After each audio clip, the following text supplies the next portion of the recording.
Pisces, tignan po natin kung ano ang mensahe para sa'yo ngayong June 2024. Keep in mind po na ito ay general reading lamang. So, hindi po lahat ay makaka-relate. So, be open-minded. Sa mga hindi pa po nakasubscribe dito sa ating channel, please subscribe na po kayo. And palike na din po ng ating video. At sa mga nais pong mag-avail ng ating private readings, ng ating Evil Eye Amulet, ng ating Cures Bracelet, ayan, makikita nyo po yung link sa description box. Tarot Intentions by Aliana Reyes. This is for you, Pisces. Pwede nyo pong panoorin yung inyong Sun, Moon, Rising, and Venus sign para mas kumpleto yung mensahe sa inyo at pwedeng mas dun po kayo makaresonate. Ayan. So, I'm sending you positive energies para ngayong June 2024. Release nyo na po yung mga hindi magagandang nangyari sa inyo nung May. Ayan, move on din tayo. And let's see, ano ba yung mga pwedeng maganap sa life mo ngayong June. Tingnan natin kung ano ba yung mga gabay po para sa inyo. So, tingnan muna natin kung kamusta ka ngayong month na ito. Ayan, ano ba yung main energy? Pisces, we have ego. Pwedeng mataas po. Some of you, pwedeng mataas yung inyong self-confidence. Pwede rin naman dito, meron dito mga nayayabangan sa'yo, Pisces, ganyan. Kahit wala ka namang ginagawa, pwedeng yan yung tingin sa'yo ng mga tao na mga naiinggit sa'yo. So, tignan natin, okay, kamusta ka ba ngayong month na ito? Kamusta ka ngayong month? Okay, we have 9 of Pentacles. And we have Knight of Pentacles. So, solid na solid po kayo dito. Yan. Masaya kayo. Nabibili nyo yung mga gusto ninyo. And always looking kayo for money. Kung paano kumita ng pera. So, sobrang busy nyo po ngayong month. Pisces, ayan. Basta parang lahat ng ginagawa ninyo, lahat ng kilos ninyo ay pwedeng may katumbas po yan na pagkita ng pera. Kaya siguro maraming naiinggit sa inyo. Ayan, baka puro ba kayo alahas, may bago kayong sasakyan, nakapag-travel po kayo, something like that. Yung, di ba naman pinagyayabang, pero dahil nakikita nila, ayun, iniisip nila mayabang ka. Tignan natin ano ba yung mga positibo na pwedeng maganap sa life mo ngayong June. So, we have 3 of Cups. May reunion tayo dito with your friends, with your family. Ayan, may mga pagkikita-kita dito. May mga salo-salo with your friends. Tingnan natin, ano pa, Spirit Guide. We have 2 of Wands. May pag-travel po dito na pinapakita para sa'yo. So, yung pag-travel na to, pwedeng ito ay inside lang naman ng Pinas. Ibig sabihin, domestic, mga dito lang, or pwedeng international yan na pag-travel. We have the Fool. Okay, so more on travels yung pinapakita po sa'yo dito. Meeting with your friends, trying new things. So, yung mga things na hindi ba ma-achieve ng mga taong nakatingin sa'yo, ng mga taong naiinggit sa'yo. Ano naman yung mga negative things na pwedeng mangyari? This is just to remind you na hindi puro kasiyahan ang buhay. So, balanse po talaga yan. Kaya, ingatan nyo yung mga gagawin niyo kasi, di ba, may mga yung mga resulta ba nung mga decision natin, pros and cons, tignan nyo po bago nyo gawin yung isang bagay. Tignan natin, okay, kamusta tignan natin, ano ba yung mga reminders sa ni Universe. We have Temperance. Ingatan mo yung health mo, ayan, kasi di ba may mga salo-salo dito, so baka mapakain ka dito ng mga bawal sa'yo or mapainom ka. Meron tayo ditong, health yung pinapakita po sa'yo dito. So, ingatan nyo talaga yung health ninyo. So, iwas kayo sa mga mamantikang pagkain. Baka meron dito, high yung cholesterol po ninyo. Tingnan natin, ano pa, Spirit Guide. Nare-remind talaga kayo ni Universe. Ayan po, take your meds or your maintenance. Pagdating po sa work, kamusta?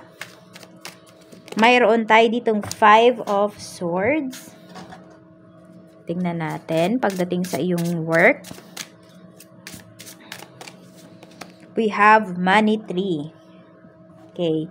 So, meron ba dito nagpapaluwal po kayo ng sarili ninyong kita, ng sarili ninyong pera pagdating dito sa inyong work? Okay, ibig sabihin may mga times na naglalabas po kayo ng pera. Nababayaran din naman siya, pero minsan ang tagal. Kaya po ayan, tago nyo na lang daw yung pera ninyo. Ayan yung sinasabi dito ni Universe. Okay, sa magpaluwal po kayo dito at hindi sure yan kung maibabalik. So, ayan naman, yung iba naman sa inyo, pwedeng binabalik naman talaga siya. So, wala naman kayong, para magdahilan na wala. So, meron dito ay mayroon kayong mga paluwal na gagawin sa trabaho.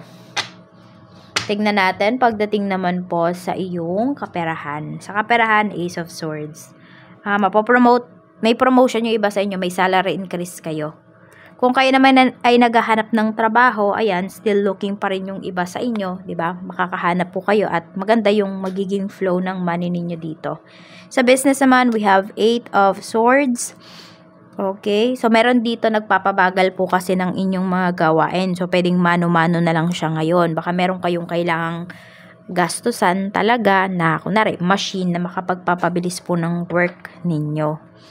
Ayan, makapagpapagaan ng inyong negosyo at mas makakapagbigay po sa inyo ng income. Nakita ko naman mababawi nyo din naman yung ilalabas ninyong puhunan. Kaya wag po kayong matakot dito na maglabas ng pera. Tingnan natin pagdating sa iyong family. Sa family, we have the Devil. Meron tayo ditong 10 of Pentacles, merong sakim, may gahaman dito, Pisces. Pagdating sa family mo, pwedeng inuutakan ka ng taong to pagdating sa kaperahan. Ayan, meron talaga. Pwedeng hindi to family members mo, pwedeng relatives.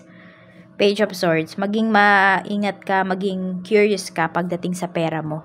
Bakit ba laging nanghihingi sa'yo yung taong to? Bakit ba, parang inoobliga ka niya? Tignan mo kung saan ba dinadala yung pera. Yan. Or bakit ba nagkakautang yung family members mo? Sapat naman yung binibigay mo sa kanila. Tas meron ka din namang ibang mga kasama sa bahay na mayroong trabaho. Yan. O bakit kinukulang? Bakit kinakapos? Saan ba dinadala yung pera? Meron dyan, pwedeng may nagsusugal. Meron din naman, pwedeng tulong ng tulong. Pero, alam mo yun, tumutulong yung taong to pero hindi sinasabi sa'yo, lihim yung kanyang pagtulong. Sa mga friends mo naman, we have 5 of Pentacles. Meron tayo ditong Justice. Naku, mukhang meron yung iba sa inyo dito, may makaalitan kayo na kaibigan dahil sa usapang pera. Pwede po na meron kang kaibigan dito na gagamitin yung iyong pangalan. So, wag ka pong papayag kasi baka mamaya may kasuhan na mangyari dyan, ikaw yung maiipit. Kahit na hindi ikaw yung gumastos ng pera, pero dahil pangalan mo, under your name, mag-iingat ka. Sabi ko nga sa'yo, maraming naiinggit sa'yo dito. 'Di ba? Maraming iniisip na nagyayabang ka. So, baka gawan ka po dito ng eksena, gawan ka ng eskandalo dito ngayong buwan, kaya mag-iingat po kayo. Tignan naman natin pagdating sa iyong health, we have strength, ayan. Meron tayo ditong the Chariot. Okay naman yung health nyo, mag-ingat lang din po talaga kayo. Sabi ko nga baka mag-spike dito, it's either your cholesterol or your sugar. Kaya ingat-ingat lang sa pagkain. Yan. At pagdating naman po sa love life, tingnan natin, we have King of Pentacles. Marami naman po sa inyo ay secure kayo pagdating sa inyong relasyon. Tingnan natin, ano pa yung mensahe. We have the Dragonfly. Ayan. Meron tayo ditong abundance. So, 'di ba, secure talaga kayo sa inyong sa inyong relasyon. Meron naman dito ang sinisecure niyo is yung future po niyo. Ibig sabihin, pwedeng hindi kayo pumapasok sa isang relationship kung may single man po dito. Ayan, nag-e-enjoy kayo na kumita ng pera. So, tingnan natin.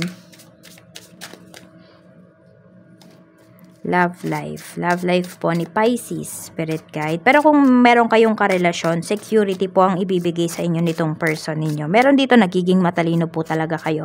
Mas isip yung pinapagana ninyo. We have daydreaming. I'm always longing for you. May someone dito na lagi kang namimiss.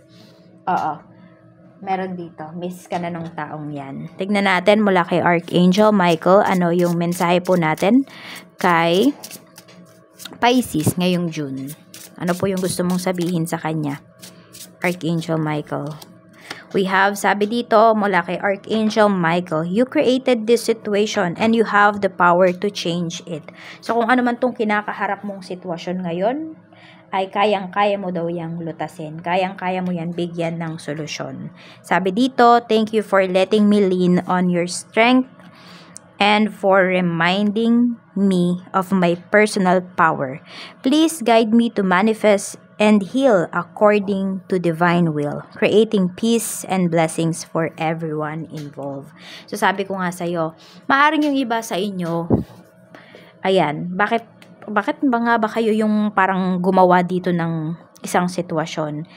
Ayun, siguro maging maingat na lang talaga kayo sa mga pinopost po ninyo sa inyong social media, sa mga nakikita sa inyo ng ibang tao, intention mo man yan or hindi, kasi nga pwedeng may mga tao dito na sakim, may mga greedy, may mga naiinggit sa'yo, nagawan ka ng issue. Pero ayan kasi dahil alam mo naman yung katotohanan ay kayang-kaya mo daw po itong alisan. Kayang-kaya mo itong baguhin. Kayang-kaya mo itong solusyonan. Pero dahil 'di ba, kaysa ma-stress ka pa, 'di ba? Yung wala kang stress tas bibigyan ka naman ng stress. Kaya ingat-ingat na lang po kayo sa inyong mga pinopost. Ayan, mas maganda na yung nag-iingat tayo. Ayan po ang mensahe sa inyo ni Archangel Michael. Maraming salamat po at mag-iingat po kayo always. More blessings to come. Bye-bye!